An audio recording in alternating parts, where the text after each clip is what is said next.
with it.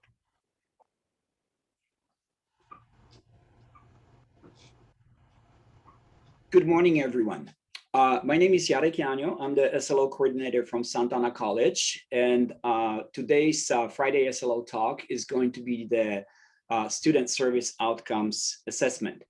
Our guest today is Dr. Anna Stiles Henlin from Orange Coast College, who is going to discuss the topic. This is the format of this webinar is really a conversation, so please don't hesitate to ask questions, raise your hand, make sure that you unmute yourself and you're free to speak at any given point. If you would like me to ask the question for you, please, you can message me in the WeChat box as well. Thank you very much, Dr. Henlin. The floor is yours. Thank you so much. I'm really humbled to be here in front of you all speaking about this. I'm excited because I think we've worked hard. We've struggled with this at Orange Coast College. But just so you know where I'm coming from, I'm a professor of public health at the college, but I also serve, originally it was as an SLO coordinator, and now our integrated planning processes have progressed to the point where I'm an institutional effectiveness coordinator. So I assist with all areas in terms of assessment, program review, planning, and resource allocation. And so I'm a support for faculty and for service areas in that regard. And so I thank you all for coming today. I wanted to give credit first to Dr. Sherry Sterner and Dr. Gabriel Stanko, who helped in the creation of our process, and who I've kind of repurposed some slides that we all created in 2014. So I wanted to give them credit for their work.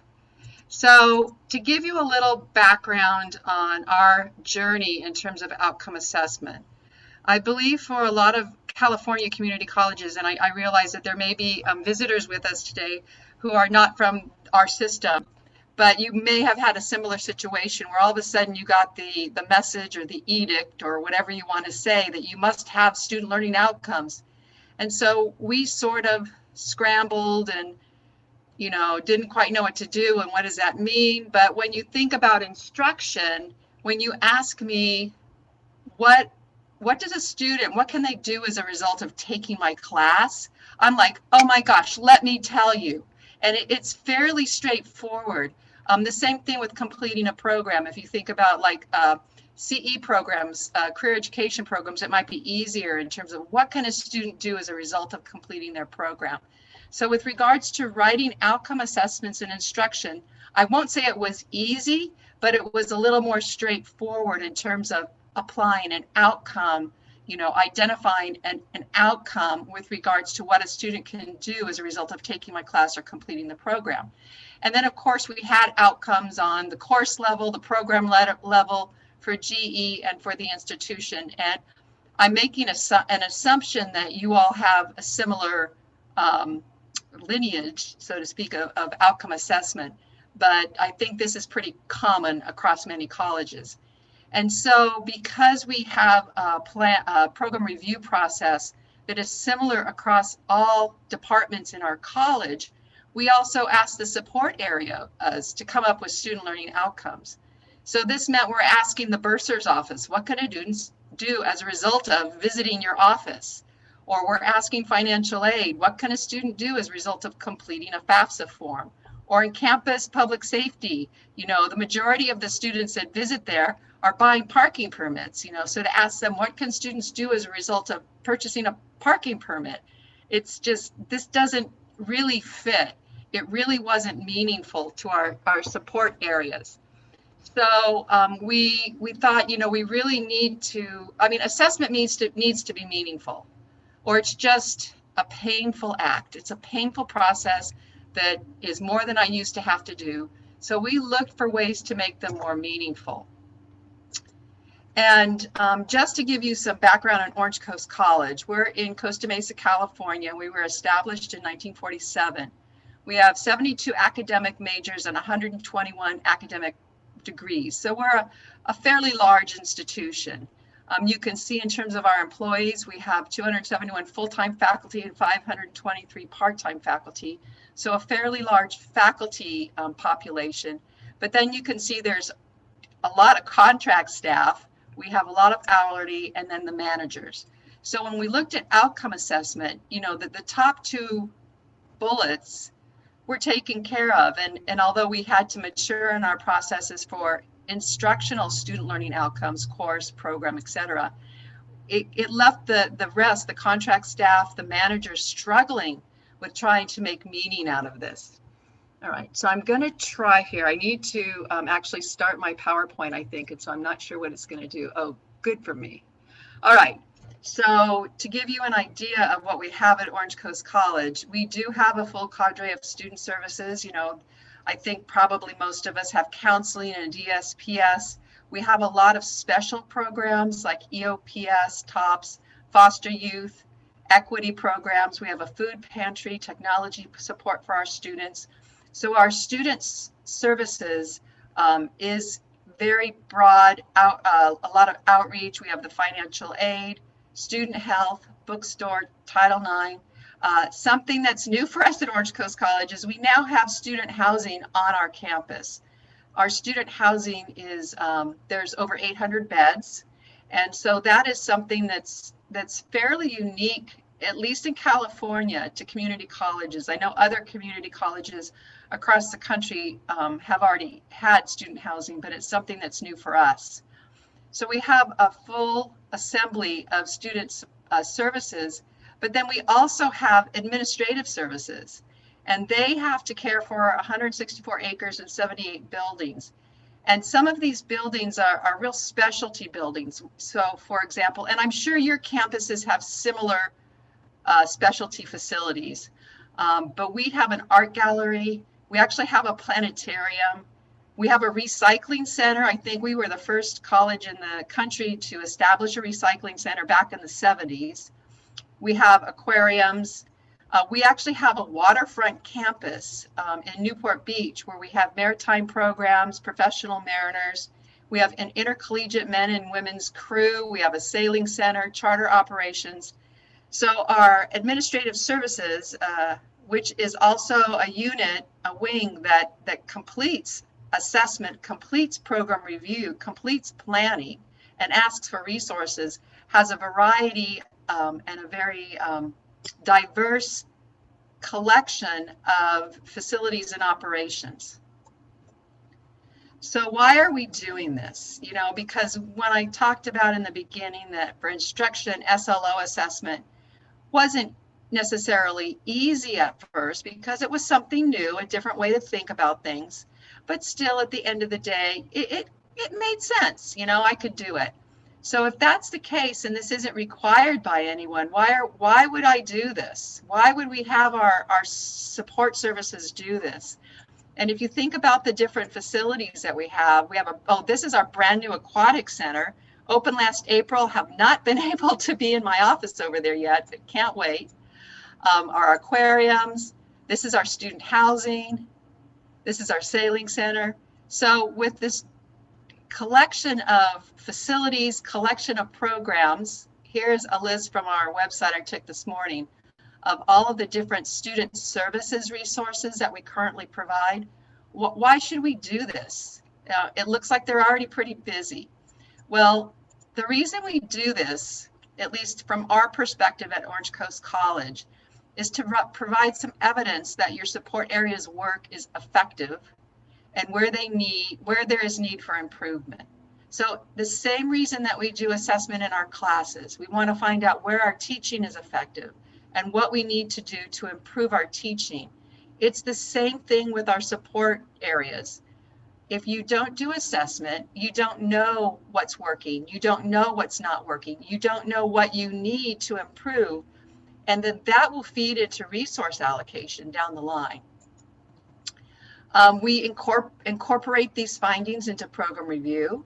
So we do have a 3+3 program review cycle where we do a comprehensive program review every 6 years. And in between, there's a midterm program review, which is similar to the comprehensive, but not quite as comprehensive. So the assessment for the support units are incorporated into their program review. A similar thing happens with our courses and instructional programs. It helps inform strategic planning and resource allocation. As I mentioned before, administrative services, student services, even the president's wing, our instructional division offices. How do they get funding with an integrated planning process that starts with assessment if they don't have a way to assess?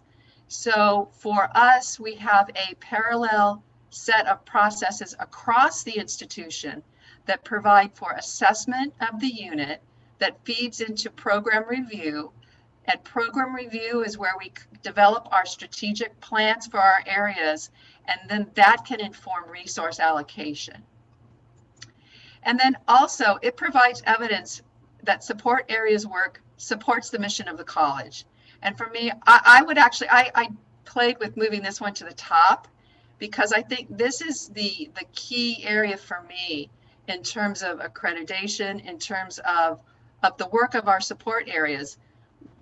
Are they supporting the mission of the college? And AUO assessment provides evidence and provides a linkage that they are supporting the mission and the college goals and all those sorts of things.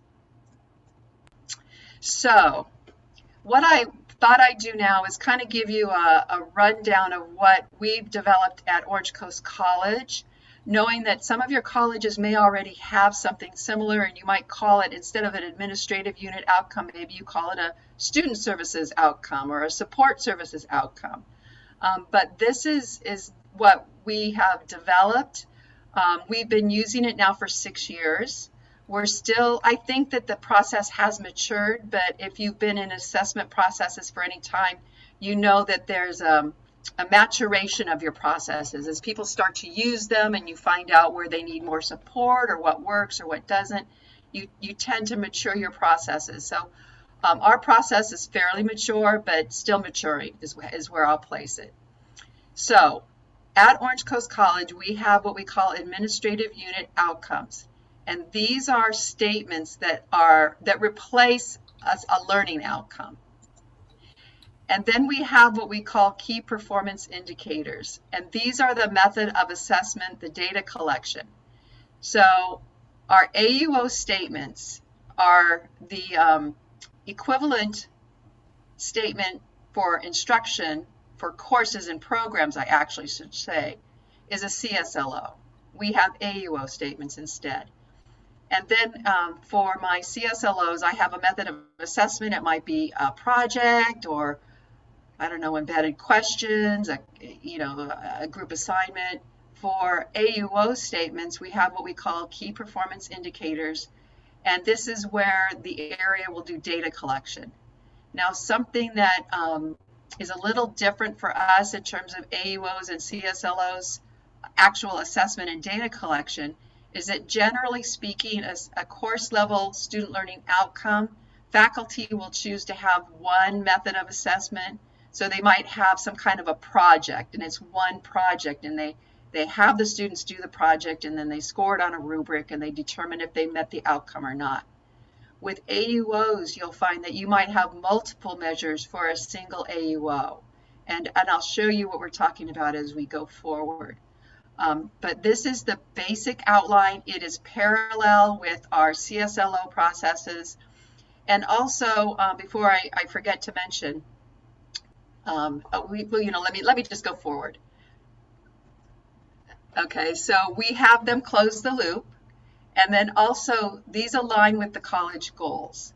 And so what I want to show you, talking about that parallel evaluation process across the institution. So on the left, you see that we have CSLOs, and we have a method of assessment. And at our college, we map our CSLOs to our program student learning outcomes, our general education learning outcomes, and our institutional student learning outcomes. We found that with the support service areas that didn't work. It was clunky, and you were forcing a circle into a square. It just didn't work. So with the development of the AUO and key performance indicators, we decided to link them to the college goals. It made more sense for us, and it helped then the college goals support the mission of the college, and it helped to create that linkage between student services, administrative services, and the college mission. So don't get overwhelmed by this. I'm not going to make you memorize this, but we found that since we created AUOs, the question came up, well, do I need an SLO or do I need an AUO? And so this was repurposed from Mount San Antonio College, something that we found, kind of a decision tree. And so if what you're doing, if the primary purpose is learning, you'll need, and it's in the context of a course, you'll use a CSLO. If it's not in the context of a course, you might do a program SLO. So something like our EOPS, they actually do have some program learning outcomes because there are some learning outcomes that they want the students to achieve. But if you notice here, if the primary purpose is not learning and it's more of a service, you'll go to an AUO. So if it's the primary purpose is learning, you'll write an SLO statement, either course or program. And if the primary purpose is service, you'll be working with administrative unit outcomes. Now, we do have some instructional units that have both CSLOs and AUOs. So for example, our library, they provide a lot of services, but they do also have courses that they offer. Counseling is another example. They have a lot of counseling courses which will have CSLOs, but then they also, do things like how many students do we serve every semester and different outreach events that they hold. So we do have, and I'll even say our instructional division offices have AUOs.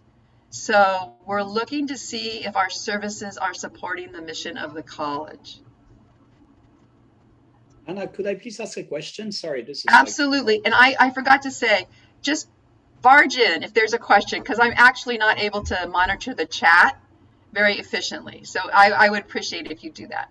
Right. So Stacy Teeters is here to the rescue. She's just an excellent guided pathways coordinator from Southern California, and she's here to monitor the chat as well. So please, if you have any questions, you can ask Stacy. Thank you very much for joining us. And then the question here in the chat is about the library specifically. Yes. So where does the library go, right? Where's their services in the scope of things? The library has both CSLOs and AUOs. So they have a course in information literacy that they offer, and for that class they have a CSLO. Now they don't have a program SLO because they don't have an award, but they do have a CSLO. Then all of those other services that they provide for students, those are assessed via AUOs. And there, in our instructional area, we have several areas that are like that. Food service, the food service we have an instructional food service area, culinary arts program, but then we also have in the same division our food services, our cafeteria and snack bars and whatnot. So there's a division, an area that would have both AUOs and SLOs. So it goes back to that, to this. Is the primary purpose of your program, your interaction, is it learning or is it service? So, and I would even in community education, they offer for-fee classes or non-credit classes. Community education would have AUOs related to their services, maybe facility rentals, some different things that are in there, but they would also have CSLOs and potentially program level SLOs for those courses and programs that lead to learning. Does that answer the question? Yes, I think so. And anyone in the audience would like to speak to this? This is Erica Johnson. I'm a counselor at Clovis Community College, and I've been involved with the outcomes and assessment and program review for 20 plus years. So this is super interesting, and I love your charts. at Clovis, we do it a little bit differently in the sense that we have of course we have SLOs for all the courses, and those include the courses taught by library, counseling, tutorial, that type of thing. We have discussed AUOs, but only in the sense of administrative units, and haven't got there yet. But all of our service areas are called SUOs, service unit outcomes. And so ours kind of, when you were talking about learning and separating it out with a course or service, ours are all learning experiences, I guess. So, but an SUO would be the service outcome versus the SLO would be the learning outcome for courses. So that was a difference, and it's interesting to hear how everybody does it a little bit differently. But Right. And we also wanted to make sure that we captured all of our service programs, because I don't know at Clovis, but sometimes at my college, people will have their little, lovingly call them, because I'm guilty, but little pet projects, little things that, you're just really passionate about, and so you just sort of take on. And then, how do you know that they're effective? How do you know that they're supporting the mission of the college? And even if it's beyond a pet project, if it's something that becomes larger and the college is doing, how do we assess that we need to keep still doing this?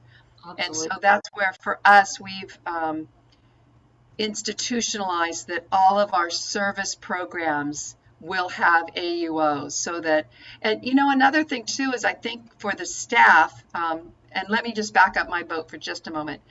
In terms of the responsibility for AUO statements, for their reporting and for closing the loop, it's the manager's responsibility, but the managers are asked to get their staff involved in terms of not only creating the AUOs, but also creating and identifying the data that will help to assess those AUOs. And I think this is really important because so often our classified staff, our staff members, are overlooked and they're not included in our processes. And they're the ones in the trenches, meeting our students and just working so hard.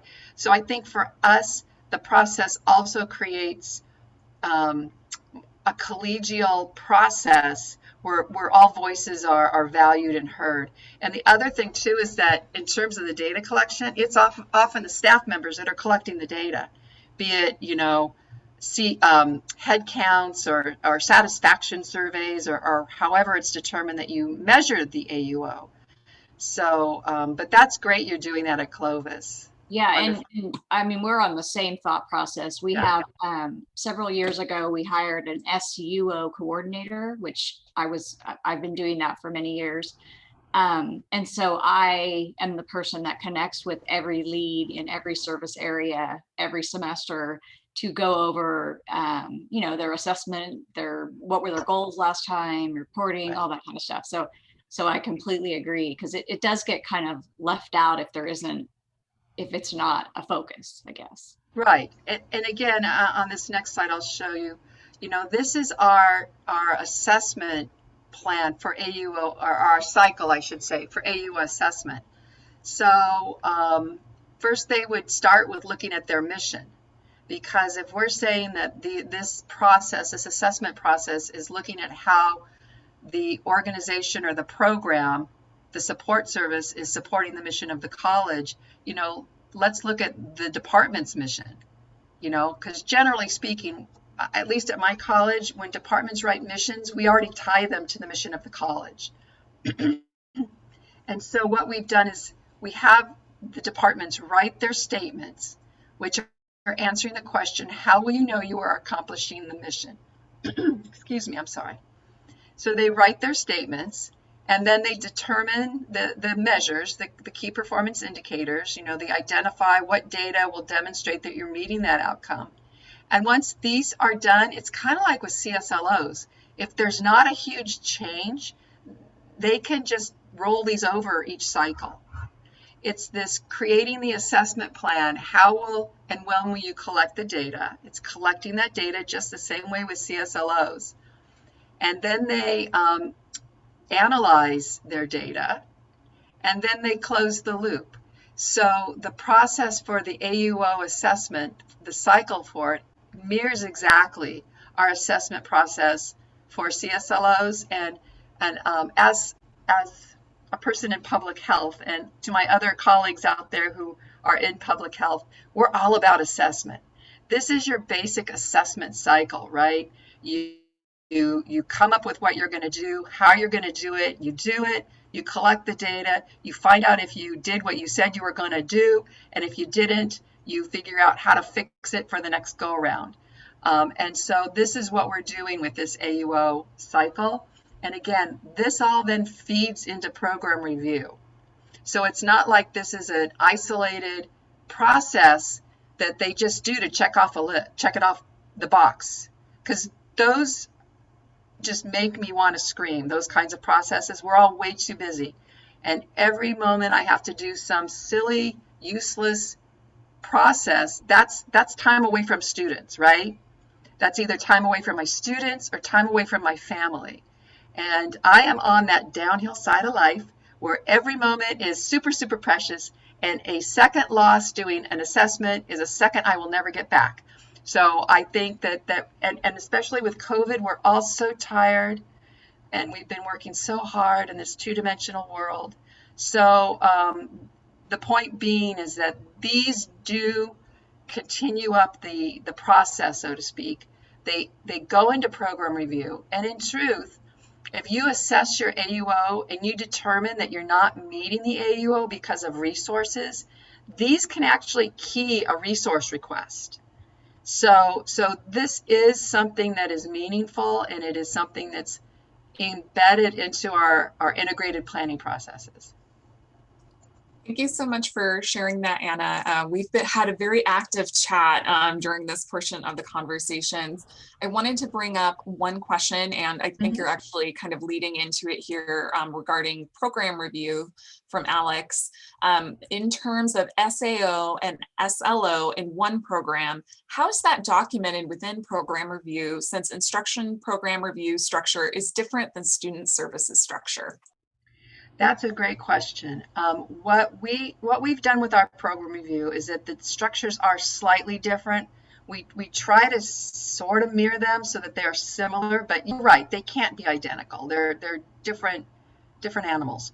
So if we have an instructional program like the library and they're doing their program review, we have just two sections for the AUO synthesis, the CSLO synthesis and the AUO synthesis. So they have a slightly a modified, what we call a hybrid unit for instructional program review, since they have both.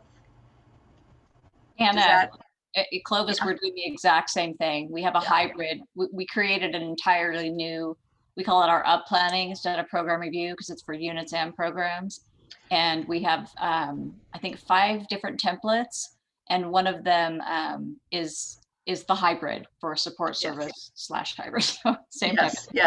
Yes. And so it makes the role, if you're an SLO coordinator and you're thinking you're only going to be doing SLOs, it does make it more interesting because, oh, well, no, actually, you're working with the library and they have AUOs. So as a faculty member, as a faculty coordinator, I've had to learn all of the processes. Hence, that's why we've increased the scope of the faculty coordinator position to an institutional effectiveness coordinator. So, but that's great. Yeah, so you're on the same track. We're thinking the same way.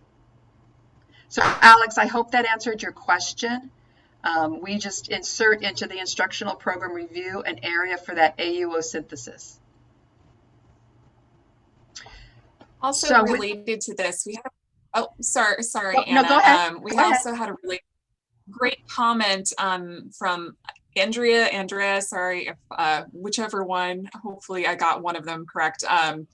At City College of San Francisco, we moved away from SLOs and services and created a work group that includes all student services areas, broke down silos between the units, and have been working more collectively in assessment to improve the student experience. It has been more meaningful than SLOs and services, and the measures change each year and inform more than one service unit or program. So If you want to also jump into the conversation, Andrea, and share anything more, feel free as well. But that was a very interesting point to bring up. Thanks, Casey. I would just like to say that, yeah, we had that same, when the SLOs really weren't working to be meaningful, and it was the same assessment semester after semester is saying the same thing, and it was kind of going nowhere.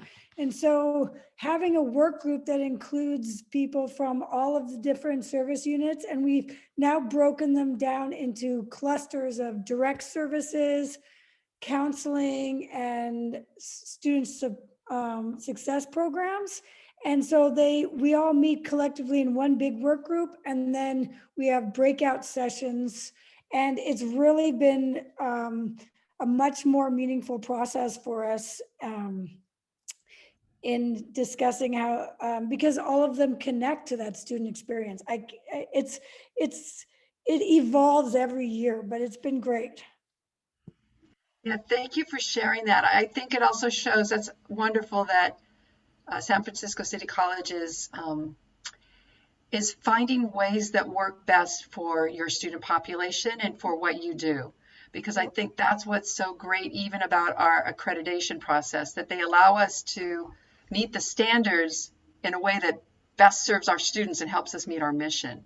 So that's wonderful. And you also reminded me of just the work of Guided Pathways, you know, and how with Guided Pathways, trying to integrate student services into instruction and get rid of those silos. It's really exciting to hear things like what you're doing at your college. So thank you for sharing that. And then we did get a follow-up from Alex Kwatak. Is it possible to get a shared example of a hybrid program review component for those student services, instructional services areas that have both? Sure. I don't have it readily available now. I'll have to go find it. So Alex, if you want to send me an email, I'd be happy to share any of the resources that I have with you. All right. Okay. Thank you very much. And I'll give you my my email. Where's the chat? I can't figure out where the chat is when I'm sharing my screen, but at the end, I'll make sure that you have my email. Okay. Okay. Thank you. You're welcome. All right. So what exactly is an AUO? So it's a statement about the expected understanding, experience, and provision a user. The user, you know, we used to say client, and the client sounds so cold, but what it is, it's the student, faculty, staff, or public, whoever it is that receives through a procedure, activity, or service. So what's expected? And then they describe what will happen as a result of what your department or program does. So again, an AUO statement is kind of answering the question, how will we know we are accomplishing our departmental mission? And for us at Orange Coast College, we further divided AUOs into 3 categories. So it wasn't just kind of a unstructured free-for-all AUO session. Looking at best practices across the country with regards to AUOs and KPIs, we found that there were 3 areas we wanted to focus on. The first being size and scope. So that has to do with outcomes related to the major operations or activities. For like maintenance and operations, it might be the number of acres of campus, a number of buildings that they have to maintain. For size and scope for a library, and I'll show you some examples in a minute. It might have to do with the number of students that they serve. It might have to do with the number of items in the collections, but it has to do with the size of the operation and also the scope, the complexity of the different services that they offer.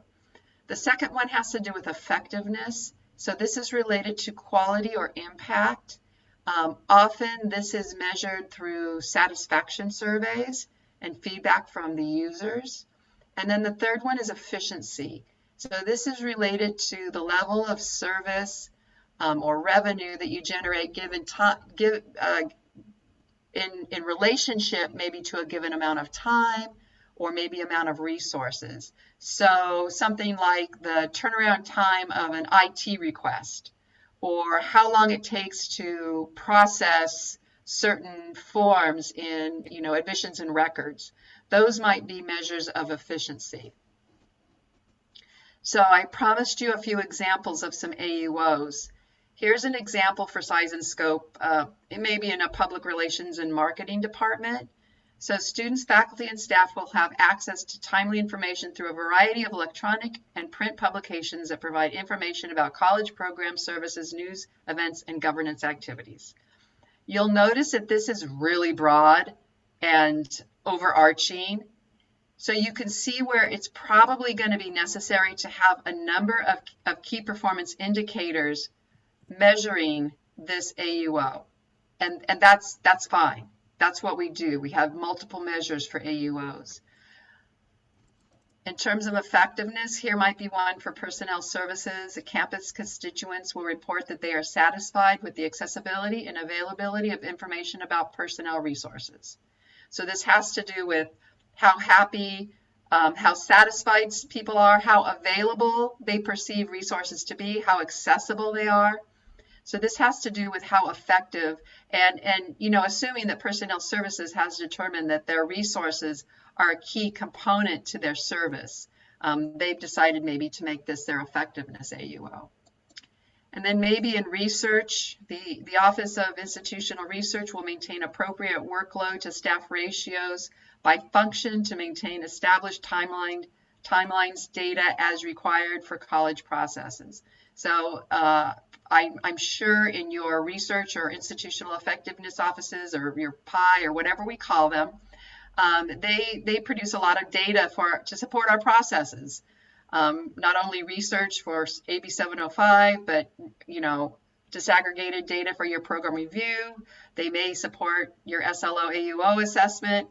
And then also, at least in our area, and I know this isn't the way it is for all colleges, but our Office of Institutional Effectiveness is involved with the support of planning. They don't do the planning, but support it. So this might be their AUO example. So before I go into KPIs, any questions or comments or things you want to share? We did have one question in the chat that was a little bit earlier regarding what about student leadership programs and how might that work? That's a great area. And I have to be honest with you, since I am not working directly with our associated students, I'm not sure if they have them, but that doesn't mean they shouldn't have them. So I'm making a note right now because, if the associated students, I'm thinking the rationale at our campus might be they have their own budget. Our campus traditionally has given the associated students the revenue from the bookstore for them to allocate to different programs and whatnot. So maybe they just feel they don't need resources from the general fund, but I'm sure that they get them somehow. But from our perspective, if you have a program that is going to need resources, they're going to need a program review because that's the way our process works. Program review feeds into planning, which feeds into resource allocation. And since a program review will need some sort of assessment to support it in some regard, I would say that they would need to do the AUOs. So if your question is how would you go about getting them, is that kind of the question, how would you develop them? I would say that probably the staff member or the administrator who oversees student government would take the students through the process of developing the AUO statements and measuring and developing the KPIs. I think I'm taking that back to my campus. So whoever asked that question, I think that's wonderful because then another thing is that it's getting the students involved more in the campus processes, giving them ownership, being transparent. So that's a wonderful idea. I could go look maybe at towards the end to see if we do it, but I'm just not personally involved with that because of my concentration towards instruction. So thank you, whoever asked that. Okay, so let's then go on. Sorry, Go ahead. I apologize. Aaron is raising his hand, and I know it's kind of like, you have so many people in the screen. I'm kind of like, it's difficult to keep track of this, but Aaron Cobb has a question, please. Thank you. Yeah, it was too difficult to type it in the chat. Can you guys hear me okay? Yes.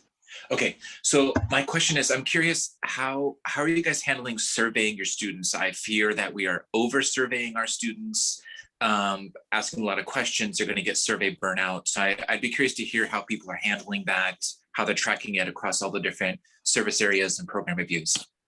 Yeah, great question, because we are all surveyed out. And online surveys are just not effective anymore. So what happens is that each area decides how to collect their data.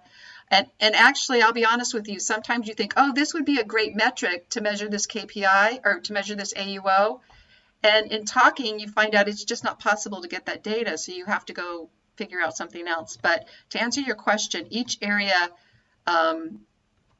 determines in some ways how to collect the data. So for example, I know in counseling, they have defined a week each semester where they do point of service surveys. So when students come in to get services, and when I say services, of course, that sounds so harsh, but counseling and support. So when they come in to see a counselor or to get resources or a program service, they'll complete the survey then.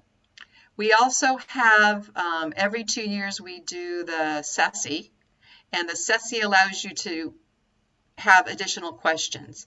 So quite often we will have some questions there, particularly if they also address areas that are required for accreditation. So that's another way to get student input. And then we do every now and then have a student survey that we send out to all of our students from the Office of Research. It's interesting. We just recently, as an aside, this has nothing to do with AUOs, but we just recently, a year or so ago, I was working on moving us to be smoke and tobacco free. And one of the things we wanted to do is survey everybody on their perceptions about different things. And so we did send a survey out to every student, part-time, full-time, but we did promote it before to say, hey, let your voice be heard. And we had pretty good response. I think we had 1,900 students respond, which is pretty good. Now, it was a short survey. It wasn't 20 minutes of survey. But I think your question is perfect, because another thing is that your Office of Institutional Research probably has a schedule for surveys. And so I know, like for us, we just finished up doing the HEAD survey that looks at diversity and bias. It's for diversity and inclusion. We just did that. Then we're going to do the PACE survey. So if you do them at the same time, they're not going to respond. They're going to pick one or none. So if your area does need to collect data, that is definitely something that we have them coordinate with the Office of Institutional Effectiveness if it's something that they can't do in-house. So what are you thinking? What challenges do you think you might have at your college in terms of collecting student surveys?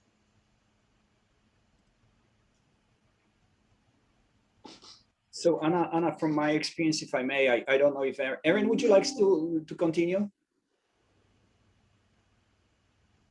No, thank you. I appreciate you answering my question. Okay. Yes, great. certainly. Thank you. So Anna, I have heard from someone asked about librarians, and it's an anecdotal story that a student comes into their service desk and they ask to ask the librarians for help finding a journal, right, or an article, and they go through the motions. The librarian explains to them, okay, this is where this is the database, this is the computer station, this is how you print those things out, and students very happy that the service has been obviously met. The student walks away, but before they do, the librarians give them a survey asking, okay, how did we do, right? And this could be, really 2 or 3 questions, and we are kind of like very, very happy with it. So librarians collect that information, they put it in a file, and they tabulate it for, again, to document their own effectiveness. And this is all cool. It's just that what librarians tell me, and again, this is anecdotal, right? That you have the same student coming back 2 weeks later to the library asking for exactly the same information. And then the librarians are kind of like, throwing their hands up in the air. Okay, did we actually do what we were supposed to, or what is it that we just witnessed? Would you be able to address that concern, or how do we go about doing this, or really, how this documentation going to actually address our effectiveness or attest to the fact that we are doing a good job when the students keep coming back asking for the same information? I think it has to do with what is the goal?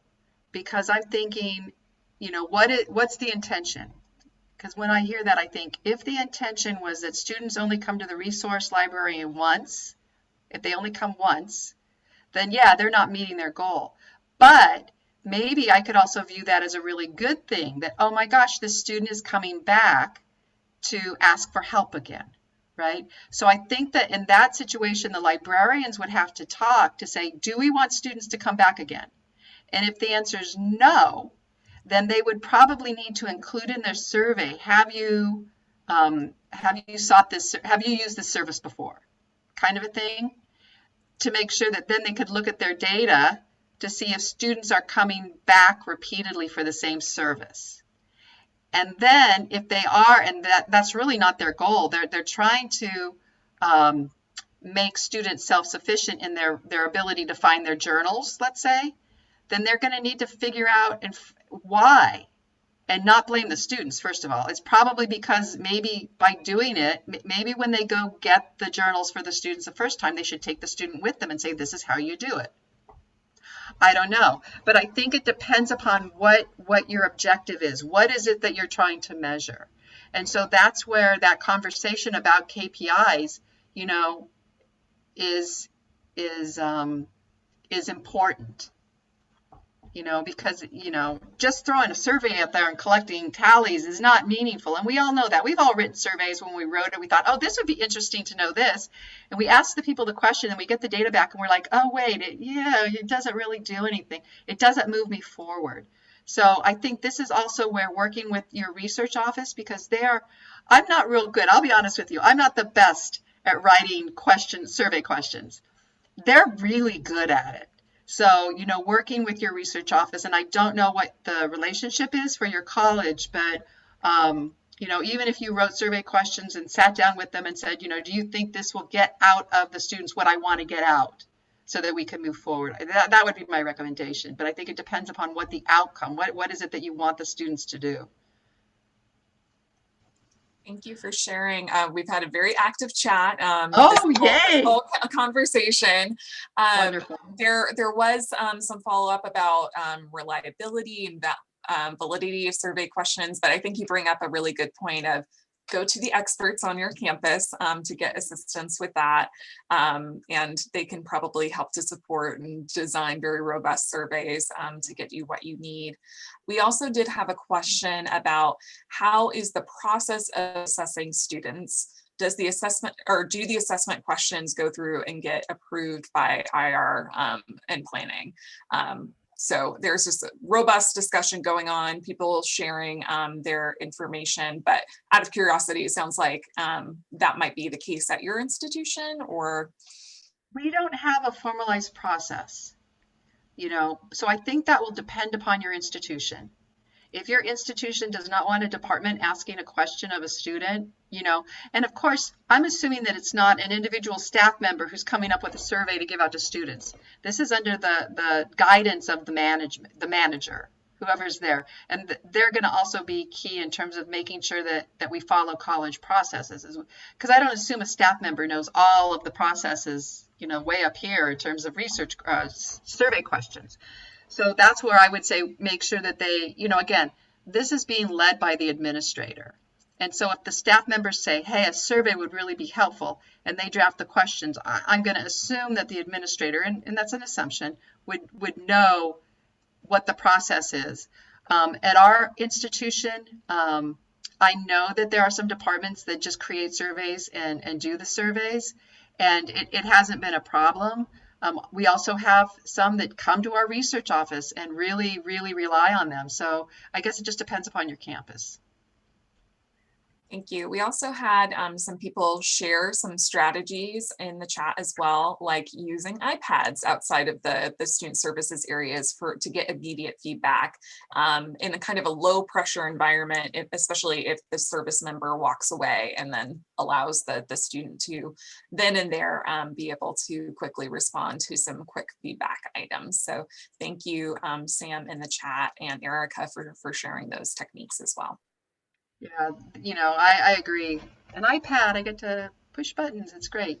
We've used iPads for doing student surveys with regards to student health, and have been very successful in that regard. So thank you for that suggestion. It's a great idea. All right, so key performance indicators are those measures. I think we've probably pretty much gone over this so that we can move to the next slide.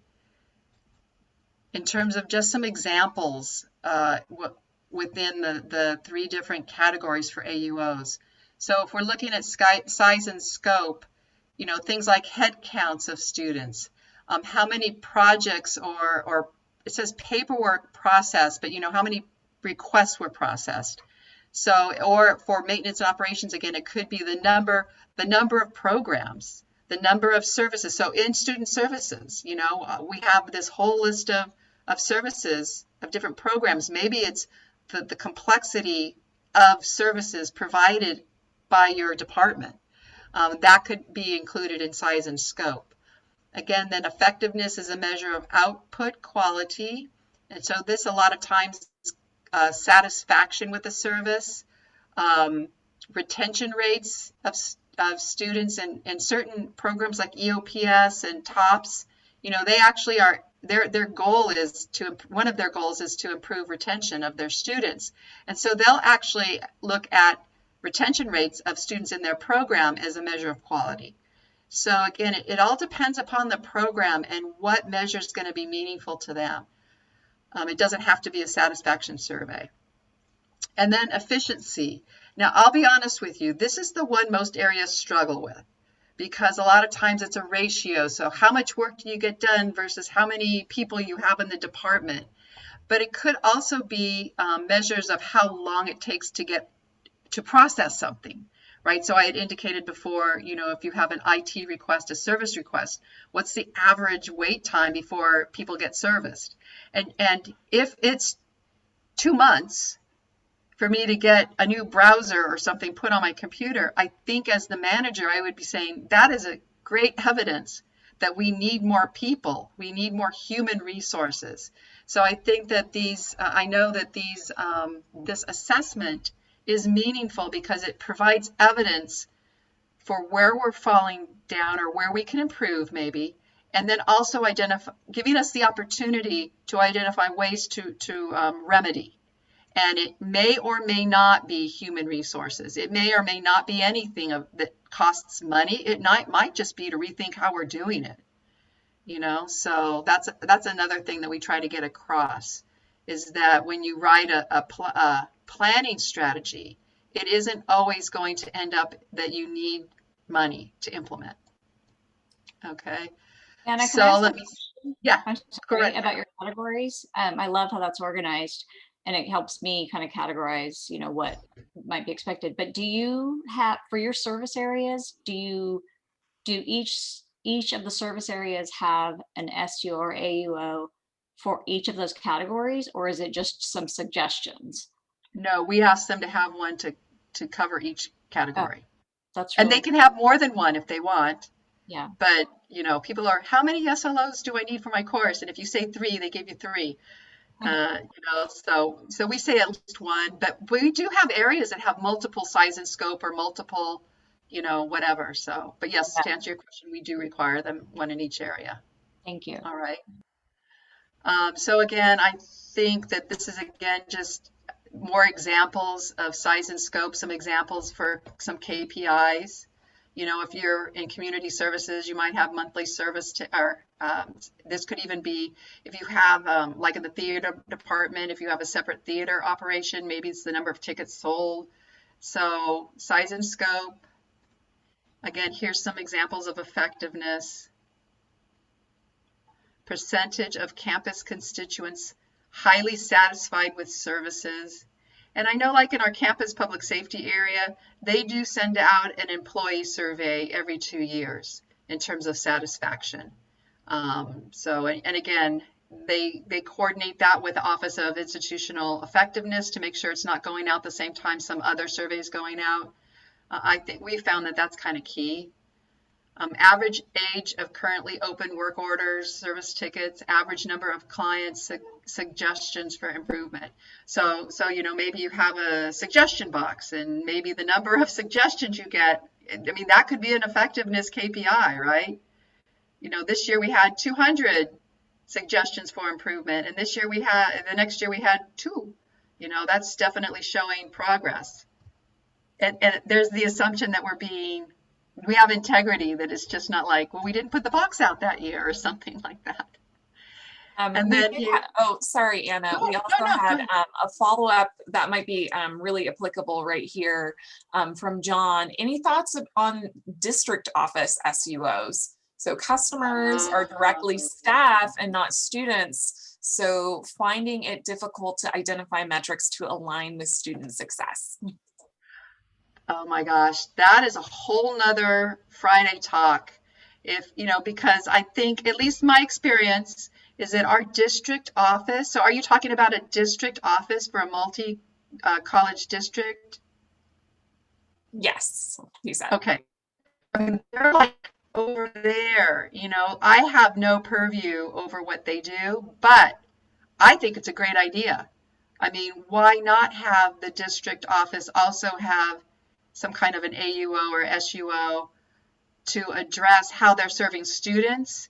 Because I know the people I've talked to that are from multi-college districts, sometimes it's hard to understand if the district office knows that they have students, because they don't see the students. I mean, can we blame them? They don't see the students. We see the students. And so I think that's a fabulous idea. If you could get the district office to align with those processes. Yeah, let me know how it goes. Because again, go ahead. To follow up on that, John, I actually came from a multi-college district prior to this role in the institutional effectiveness department there. And we did have a really robust strategic plan that aligned with the college's plan. So it made it very clear how the institutional capacity that was happening at the district level was supporting the colleges in actually direct support of the students. So we were able to identify some key metrics for the different departments, usually around effectiveness, right? And what they were able to do and provide in support of the colleges and their colleagues. But it's doable. It's doable. There are several districts, I think, out there that are doing that. So not unreal. Yeah. And also I wanted to add, I think something that will play a factor, something that will play into being able to do this is the culture of your district. Meaning, I know at LACCCD, for curriculum, all of the colleges have the same curriculum. Everybody does the same thing, kind of a thing. And I don't mean that in a bad way, because actually for students, that makes transferring across the different colleges much easier, right? In my district, from when things first started, Orange Coast College was established in 1947, Golden West College was in the 1960s, and then Coastline, I think, was in the 1970s. As our sister colleges came on board, the district office always allowed us autonomy and let us do things the way we wanted to do them at each college. So we don't have, even how we do program review is different at the colleges. We all do it, but it's slightly different. So I think for a college district like mine, where the colleges have more autonomy, it might be more challenging because in terms of mapping things up. But it's not impossible. It just means it'll take a little more work. But great idea. Excuse me, can I say something? Sure. This is Allison Moore. I'm from Southwest College in the LACCD. We actually do not all have the same curriculum or program review processes. And we're working toward having a consistent curriculum. And we've been working on this about 5 years. We're not there yet. So we're not, it's a challenge for us because as you say, students do transfer and register in multiple classes within our district. And sometimes we found that students actually get credit for the same classes because we have them titled differently or numbered differently when they are in fact very similar. So we're working on that. And our program review processes are all different. And we're not really working on moving toward the same program review processes because we all have, different colleges and different approaches to how we do it. So I just wanted to correct that. We're getting, but we are not this, we do not have the same curriculum at all. Right. And again, thank you for sharing that. I don't think one way is better than the other. I just think there are two different ways and something that have to be considered if you're trying to get your district office to, when they do AUOs, if they were to adopt that. It just provides another layer of challenge, but not impossible. So thank you. All right, then moving to some more examples, I think that you probably understand or have a grasp of this. So with efficiency, we're oftentimes looking at ratios of the number of completed work orders over total work orders, maybe, time spent to respond to campus safety issue, maybe the average number of hours to complete a project, maybe the number of students served to the number of staff. That might be a nice KPI. If you have one staff member and they're serving 10,000 students during the course of a semester. I know that our student health center has something like that, the number of students seen versus the number of nurses that they have. Maybe arrival to departure turnaround times for clients in the recycling center, square footage of the campus. So these are all efficiency examples. So what I thought I'd do now that I've gone over this is there was some interest potentially in seeing what it looks like in our technology. And I want to say our approach to technology has always been technology should not dictate your processes. Your processes should be defined and shaped, and then the technology supports those processes. So I also know that if you've been involved in any kind of technology implementation, there's nothing that's perfect for your process, and you always sort of kind of make it work a little bit. And I'll be honest, we use TrackDat, Nuventive Improve. We will soon be moving to the new platform that they have, and we're very excited about it. I just had a meeting yesterday with them.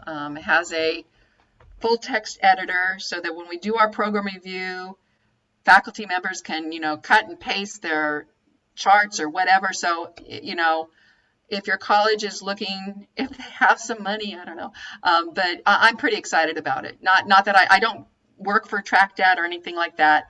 But just so you know, if this looks familiar to you and you use TrackDat, that's why. So this is the form that managers complete to enter in their AUO statement. It looks similar to us to the form, or it's actually, I should say, within the software, it's in the same area that you would put your CSLO statement if you use TrackDat. So this is kind of replacing in our software the CSLO statement. And so we ask them for, to put in their AUO name, and that's pretty standardized, AUO 1 size and scope. They'll also have, and now if they have another size and scope, they would put AUO 2 size and scope or AUO 3 size and scope. But then we ask them here to put the full statement. And over here we have some help text, but our help text just says full statement entered here. We have other worksheets that they use to actually create the statements. And then this is just something within our software if it's active or archived. And then they actually select the category here. And I just put all three of them so you could see it's a selection. They just select one of them, size and scope, efficiency, or effectiveness. So that way we can search, we use BI dashboards a lot so that we can create meaningful dashboards in terms of AUO completion or what's going on. And then we just have some other frames here. So in terms of the statement itself, it's not difficult. They don't have to put in a lot of information for that statement. And then in terms of the KPI, if you're doing CSLO assessment, this would be in the area where you put your method of assessment. And again, they can have multiple KUIs per AUO. But for each of them, we ask them for the assessment activity. And you can see that this software actually puts the AUO statement here. So they would see that here. This is a drop down so that they could just choose the assessment activity. And here they put how they will measure the progress. So whereas this is very general, here they're going to actually define what they're going to do. You know, the number of students who get services. Here we have number of parking tickets, percentage of employees satisfied with current services, you know, whatever the actual key performance indicator is. We then ask them to identify a target for success. So how will they know that they've met their target? So it could be a percentage, you know, 75% of employees will be satisfied, or it could be just an absolute value type number. You know, we want to have, you know, maybe the resource librarians want more students to visit them because nobody's coming. So maybe they, you know, put out more publicity about the resources, and they have as a goal that they want to have 85 students visit them every week. You know, I don't know. It again depends upon what your department's needs are, what their goals are. So we have them put in their target for success and then the methodology. So this would describe, like when we were talking about our surveys and counseling, they might say, you know, during the 10th week of the semester for 1 week, we will have iPads, you know, people with iPads out, you know, taking the surveys of the students who receive services, looking for satisfaction and maybe efficiency. I mean, you don't want to get into faculty evaluations, but they could, you know, maybe ask in terms of if they felt welcomed, you know, because I know if students don't feel welcomed, they're not going to come get help. So, you know, whatever is useful for the department, you put there, but you'd describe your assessment methodology, and then here are your data sources. So it could just be survey. It might be some report from your student information systems. It might be a question on SESI, whatever the data source is. And then this last one we have is a frequency of measurement. So sometimes they want to do it once a month, sometimes once a year, sometimes twice a year, whatever's meaningful. So did someone have a question? I just heard it. Okay. So I have one more slide, and then time permitting, I have a little activity for us. Actually, I just lied. I have 2 more slides because we have the data. This is what we do. So this, if you're doing your alignment with your CSLOs, they've put in the method of assessment, the KPI, and then this is where they put in their actual data. So this is where they enter in, you know, what the findings were. You know, we found that only 2 students came to the resource desk at the library, or we gave out 2,500 parking tickets. I don't know. Whatever it is, you put the results there. We ask for the assessment term. We ask if the target's been met. If they want to upload documents, our technology allows for uploading documents. So maybe they have an Excel spreadsheet with their data on it that they want to save and archive here. They can upload that. We just ask if there is data. And then we ask for an action. And this is a drop down right here. Okay. So whenever we have drop downs, they're generally fields that we create dashboards from. So that way, if we want to know how many AUOs had no need for change, no change, they indicated no change, we could aggregate those. Or if it was, you know, we need more resources or whatever it is, we can pull the data based on those fields.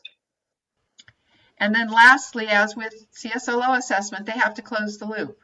So after they've assessed all their KPIs, they get together as a department and they look at the data and they dialogue about it. Where were they successful? Where do they need to improve? What do they need to be able to improve? And they have that dialogue, and then what they do is they, actually, you remember this, they put it down here. It's on, and this is where we had to kind of make the technology work for us. In TrackDat, because there are multiple KUIs, we didn't want them to have to close the loop for each KPI. So what we did is we just put it back up in the area where the AUO statement is, and this worked for us. So the point of this, though, is that they do have to close the loop, indicating what they came up with the discussion reflected in terms of their data analysis. They, again, list the term. They list the plan for improvement here. If there's any resources needed, maybe they need, I don't know, maybe registration is finding that they can't serve enough students and they just need another bank of computers so that the students can just walk up and register, so they would write that here. And then they just indicated if they have completed their AUO assessment, and they save and they are done. So that's the theory or the philosophy or the nuts and bolts behind our AUO process, and then how they actually do it in the technology. So I do have, if you want, what time is it? How long have I talked? If you want to, I have set up a Jamboard.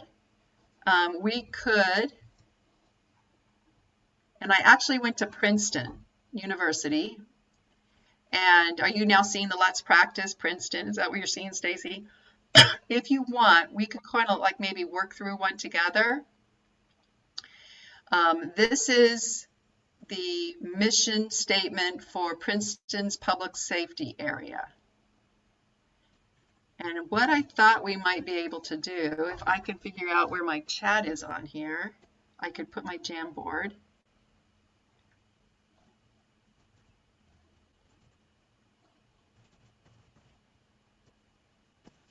Okay, I just put a Jamboard in the chat.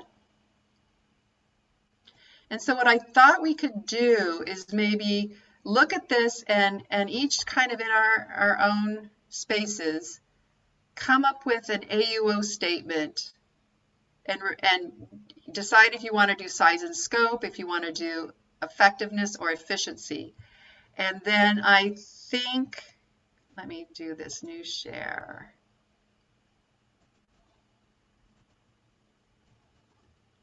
All right, so here's the Jamboard, and I've written the mission statement there. But if you haven't used Jamboard previously, if you go over to the left, there's a little kind of, let's see, 1, 2, 3, 4 icons down. It says sticky note. And you can then open up a sticky note. You can change what color, whatever you want to do. But if you would put size in whichever category you're addressing, and then just put a little AUO statement. And then what you'll do, let me just go size and scope, if I could spell. And then if you save, it posts it. Okay? So how do y'all feel? Do you want to give this a go and then together we can sort of work through them? So just come up with an AUO that addresses one of our categories, just because that's what I'm working with. And again, this is just what worked for Orange Coast College. It doesn't have to be the same. So let me delete this. So what I want you to do, someone's written, oh, look at that, number of stakeholders. Now, this number of stakeholders served per month, that's actually a KPI. All right, that's a measurement.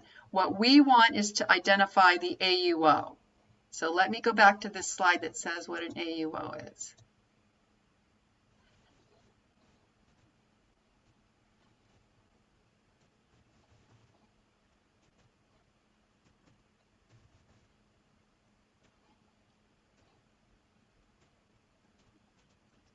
Come here, little thing.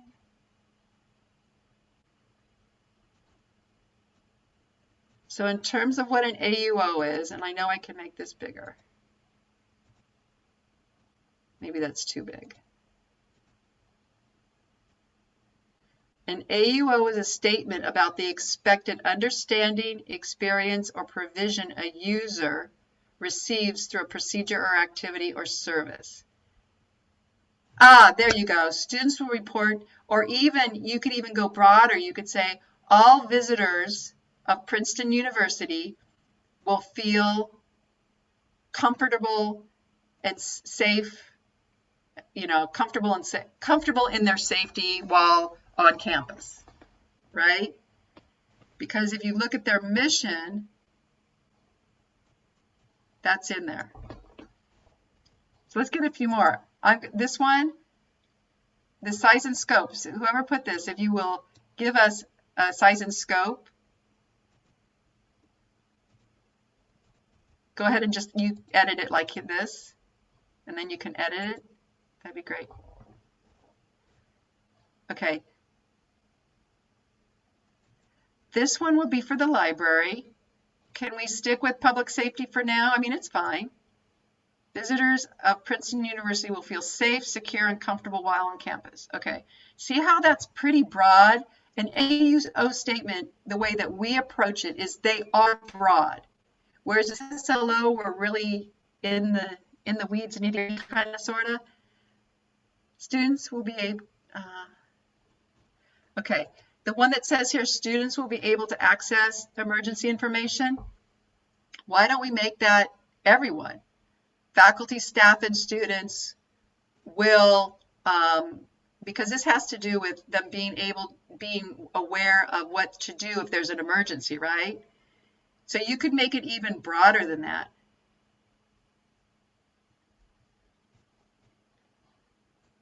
Okay, public services will work in a timely manner to address stakeholders' concerns. Okay, great. Look at that one. Wonderful. So you see how they're generally fairly broad, and they address the mission, because here they say in the mission, by protecting life, maintaining order, and safeguarding property. So you could have a fairly complex statement in your AUO. I have a question. Go ahead.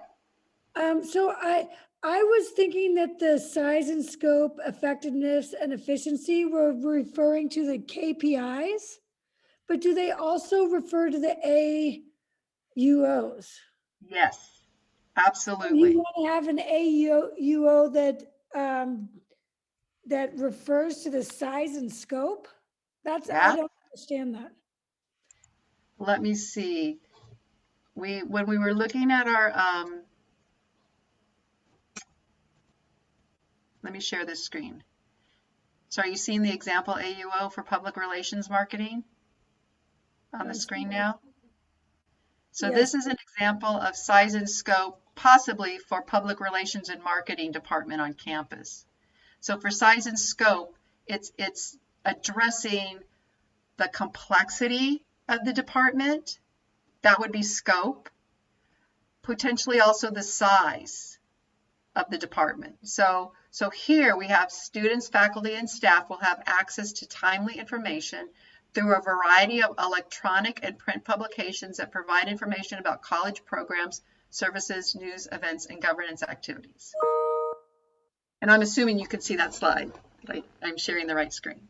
So that's size and scope. What's the scope of the department? And so a lot of times we find in our size and scope AUOs, variety or wide range of programs that support student success, or, things like that. And then in the KPIs, you get into the nitty gritty. Okay. Yeah, that's clears that up for me. Thank you. I have one other question. Do you think that it matters whether you write them as your user, like student and staff will have access, or whether you write them as like a service area outcome where it's this department will provide access to? Does it matter? I don't, because if you said this, what was that? The student services department will provide access to, you probably should identify who the, I'll say, client is, because sometimes like we have a large swap meet on campus, right? And that's under our bursar's office, actually. The bursar's office administers that now. So part of a bursar's office KPI, part of size and scope, there it might be to provide a large, might be also to support the community through activities such as the swap meet in the recycling center. So I think that it's totally cool to identify your department in the statement, but I think it also might be important to identify who you're serving. Yeah. Sometimes it's the public and sometimes it's, but go ahead. Yeah, it's just, to me, the distinction is more between that's written as a a student outcome versus a service outcome. But maybe that's confusing. Yeah, and again, it depends. I will say that this is what Orange Coast College came up with. This is what works for us, and we've matured our processes over time. I like it. I'm very impressed. Yes. So, so for us, like I said, I think I keep coming back to, whereas our CSLO statements are not so broad that you can't measure them.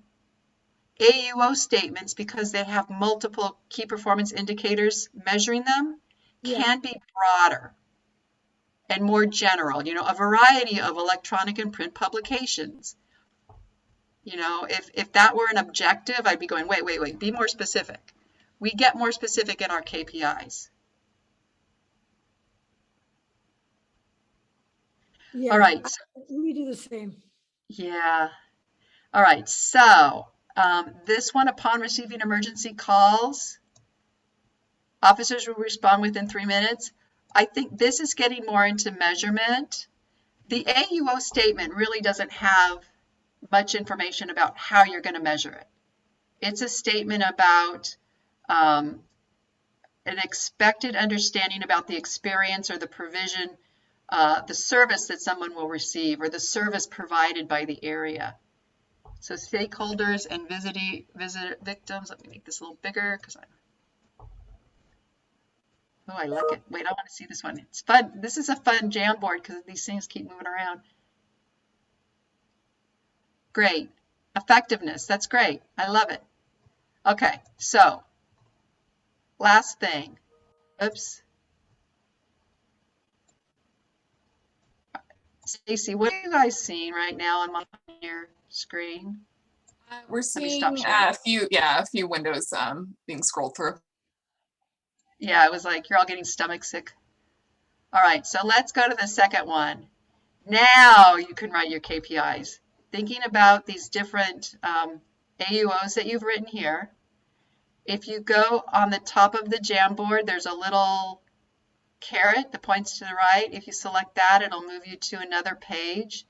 And if you would then put some sticky notes, and you're already starting to do this, that would identify some KPIs for our public safety department.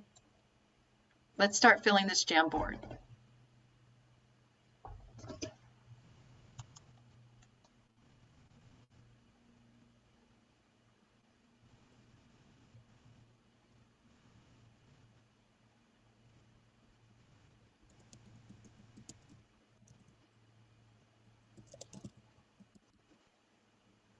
Are you all able to get there?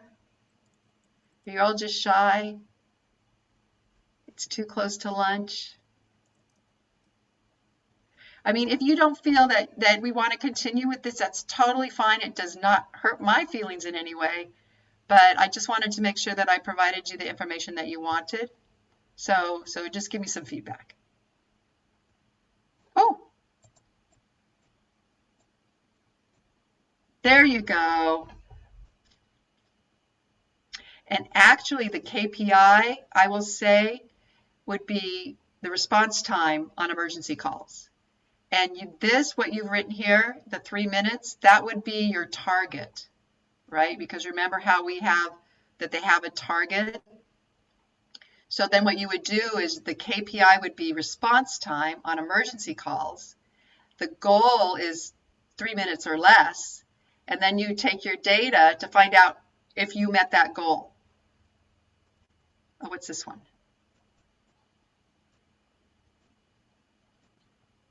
Great. So 90% of Princeton University visitors will be highly satisfied with our services. Great. All right. And so then when you go into that method of assessment in terms of what data do you need, it'll probably be some kind of a satisfaction survey, maybe with a Likert scale, agree, strongly agree, or satisfied, very satisfied, etc. Great.